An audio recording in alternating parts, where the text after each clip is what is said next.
Hey, what's going on YouTube? Welcome back to another video on the Poor Man's Gold channel. This is going to be the first installment of what we're calling the Bottom Line series.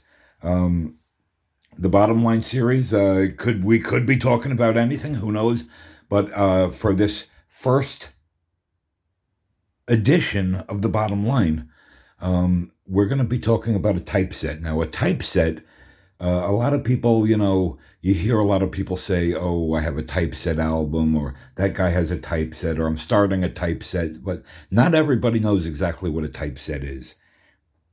So, I mean, whether you're a newer to coins like I am, or, even if you've been, in the coin game for a minute, you might not know exactly what a typeset is, but a typeset, in general would be a one coin of each type, of each design, of each denomination. So say you wanted to start a typeset of half dollars. We'll go half dollars for instance. You wanted to start a typeset.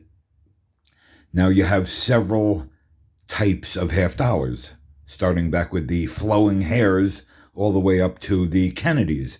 So if you wanted to start a typeset of half dollars, you would need, it doesn't really matter the date or the mint mark on each variation of the denomination of the coin, of the design.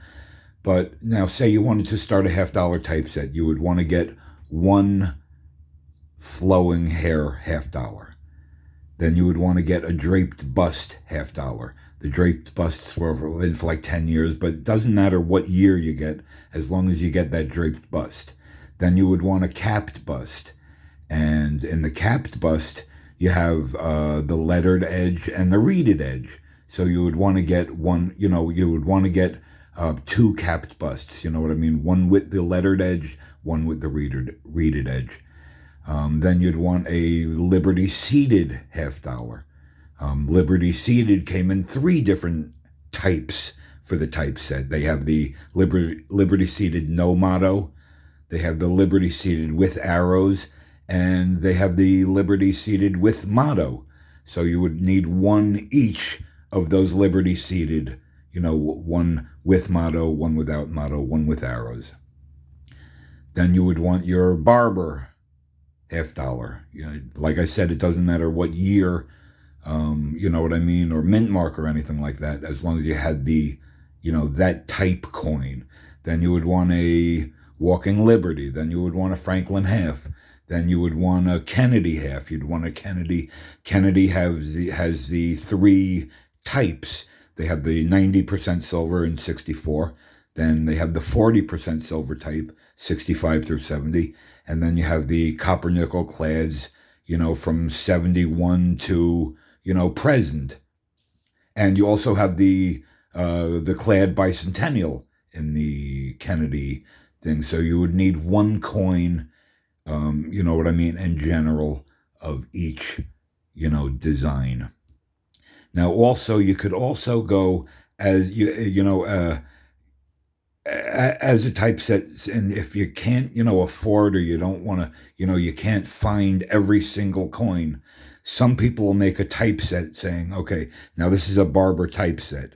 I'll put together a barber typeset just by saying, okay, I'm going to have a barber half, a barber quarter, and a barber dime, and I'll call that, sort of a typeset. You know what I mean? That is still acceptable, I think, in a typeset where you can get the denominations of each type. You know what I mean? One denomination of each type.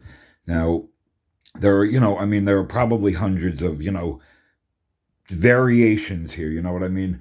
Now, say in 1909, you could have the 1909 no VDB, or you could have the 1909 with the VDB. But there are other types. You know what I mean? Now, with the VDBs, you had the 1909 no VDB. You had the 1909 VDB. But what a lot of people don't know is that in 1918, the VDB initials were returned to the Lincoln set, to the Lincoln cent on the bottom of the bust on the obverse. Now, would you consider that another variation? Would you consider that a type all of its own? The 1918 with the VDB obverse? I don't know. I'm not an expert, but I'll leave it up to you to decide. Um, so you can have your nickel variations. Every type of nickel, the V nickel, the all the the Jefferson nickel, the war nickel. So that's sort of a basic explanation on what a typeset is. So now that you have a slightly better, slightly better idea of what a typeset is or can be, we'll call that the bottom line. So that's the bottom line on typesets. Hope you enjoyed this first edition of the bottom line. Hopefully, I'll come up with more of these and we can have some fun with it. If you have any ideas for any other bottom line videos, let me know. Leave it in a comment. Keep out of trouble. Stay safe. Thanks for watching, and I'll catch you on the next one.